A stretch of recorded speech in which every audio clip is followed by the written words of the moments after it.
কোরআনের শুরুতেই দেখবেন আপনি একটা আয়াত আছে, বিসমিল্লাহির রহমানির রহিম। ওয়াইজ কুল্না লিল মালাইকা ওয়াইজ ক্বালা রাব্বুকা লিল মালাইকা ইন্নী জাঈলুন ফিল আরদি খলিফা। হে নবী মুহাম্মদ সাল্লাল্লাহু আলাইহি ওয়াসাল্লাম স্মরণ করেন ওই সময়ের কথা যখন আমি আল্লাহ ফেরেশতাদেরকে বলেছিলাম যে আমি পৃথিবীতে আমার খলিফা পাঠাতে চাই। ইসলাম ধর্মে যদি আপনি খুশি থাকেন তাহলে ভিডিওটিতে একটি লাইক ও চ্যানেলটি সাবস্ক্রাইব করতে ভুলবেন না। কি ওয়ার্ড আল্লাহ ইউজ করেছেন? খলিফা পাঠাতে চাই। তো ফেরেশতারা বলছেন আতাজআলু ফিহা মা ইউফসিদু ফিহা ওয়া ইয়াসফিকু দিমা, আপনি কি এমন কাউকে পাঠাতে চাচ্ছেন যে পৃথিবীতে গিয়ে রক্তপাত ঘটাবে এবং ফাসাদ সৃষ্টি করবে? তাই করছে কিনা মানুষ? বুঝেন নাই? পৃথিবীতে মানুষ ফাসাদ সৃষ্টি করছে কিনা, রক্তপাত ঘটাচ্ছে কিনা? ফেরেশতারা তাদের দূরদর্শিতায় সঠিক ছিল কিনা? ছিল। তারপরে আল্লাহ পাক বললেন ইন্নী আ'লামু মা লা তা'লামুন, আমি যা জানি তোমরা সেটা জানো না। মানে আমার এমন অনেক শুকরগুজার বান্দা থাকবে যারা এই কাতারভুক্ত হবে না। ঠিক আছে, আল্লাহ রাব্বুল আলামিন আদম আলাইহিস সালামকে খলিফা বললেন। এরপরে অনেক গল্প, এটা বলতে অনেক সময় লাগবে। নাম শিক্ষা দিলেন, সমস্ত নাম, নাম মানে জ্ঞান, সমস্ত জ্ঞান ফেরেশতাদেরকে দিয়ে সেজদা করালেন। ইবলিস করলো না, মনে আছে? ইবলিস করলো না, উল্টা চ্যালেঞ্জ করলো। কি চ্যালেঞ্জ করলো? যে আপনি খালাকতানি মিন নার ওয়া খালাকতাহু মিন তিন, আমাকে সৃষ্টি করেছেন আগুন দিয়ে, তাকে মাটি দিয়ে, আমি কেন সেজদা করব? আল্লাহ বলেন মা মানাআকা আল্লা তাসজুদা ইযা আমারতুক, তোমাকে সেজদা করতে কে নিষেধ করলো? তখন সেই যুক্তি দেখালো আল্লাহ রাব্বুল আলামিনের সামনে। আল্লাহ পাক বলেন ফাখরুজ মিনহা ফাইন্নাকা রাজিম, এখান থেকে বের হয়ে যাও, আমার আদেশ অমান্য করে তুমি অভিশপ্ত শয়তান হয়ে গেছো। ফাইন্না আলাইকা লা'নাতা ইলা ইয়াউমিদ্দিন, কিয়ামত পর্যন্ত তোমার উপর লানত। ইবলিস বলছে আনজিরনি ইলা ইয়াউমি ইউবআসুন, আচ্ছা ঠিক আছে, আমাকে বের করে দিচ্ছেন, আমাকে কিয়ামত পর্যন্ত অবকাশ দেন। আল্লাহ বলছেন ফাইন্নাকা মিনাল মুনজারিন, যাও তোমাকে অবকাশপ্রাপ্তদের অন্তর্ভুক্ত করা হবে। এবার ইবলিস চ্যালেঞ্জ করছে ফাবিমা আগাওয়াইতানি, হে আল্লাহ আপনি যার জন্য আমাকে বের করে দিলেন, হে আদম সন্তানরা শুনেন কথাটা ভালো করে, প্রত্যেক আদম সন্তান কথাটা ভালো করে শোনেন। ফাবিমা আগাওয়াইতানি, হে আল্লাহ আপনি যে আদমের কারণে আমাকে এখান থেকে বের করে দিলেন, লা আকুদান্না লাহুম সিরাতাকাল মুস্তাকিম, আমি সে আদম সন্তানের এই সরল পথে ওত পেতে বসে থাকবো, একদম ওত পেতে বসে থাকবো। সুম্মা লাআতিয়ান্না মিন বাইনি আইদিহিম, আমি আদম সন্তানদের সামন থেকে আসবো, ওয়া মিন খালফিহিম, তার পিছন দিক থেকে আসবো, ওয়া আন আইমানিহিম, তাদের ডান দিক থেকে আসবো, ওয়া আন শামাইলিহিম, তাদের বাম দিক থেকে আসবো, ওয়া লা তাজিদু আকসারাহুম শাকিরিন, আপনি বেশিরভাগ আদম সন্তানকে শুকরগুজার পাবেন না। ইবলিস তার চ্যালেঞ্জে সঠিক না ভুল? এখনকার বিশ্ব এবং পরিবেশের দিকে তাকায় দেখেন, বেশিরভাগ মানুষ আল্লাহর পথে আছে না নাই? নাই।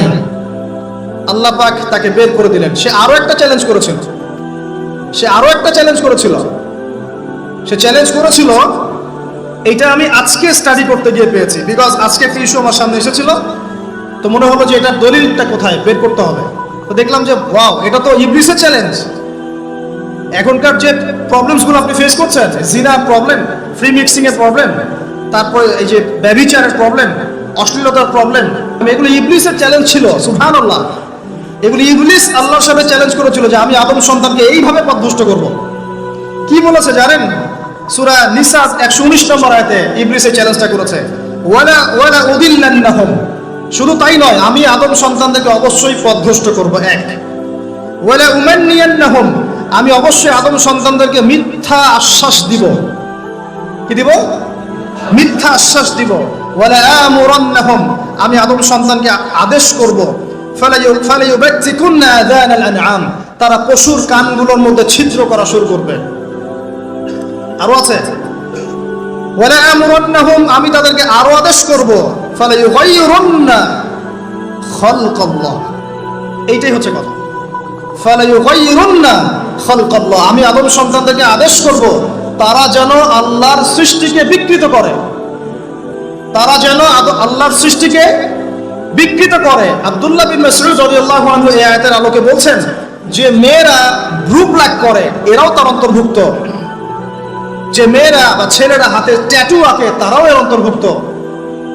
যারা দাঁত শান করে, নর্মাল আল্লাহ পাক স্বাভাবিক যা দিয়েছেন তাকে শান করে, শানিত করে, ধারালো করার চেষ্টা করে, এরাও তার অন্তর্ভুক্ত। তাহলে যারা ছেলে থেকে মেয়ে হচ্ছে, এরা কাদের অন্তর্ভুক্ত? এরা কাদের অন্তর্ভুক্ত? এটাকে আমরা প্রমোট করতেছি।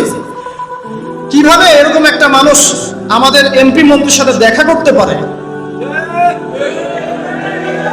সুসংবাদ দিতে পারে? কিভাবে তারা ইন্সপিরেশন পায়? কোত্থেকে ইন্সপিরেশন পায়?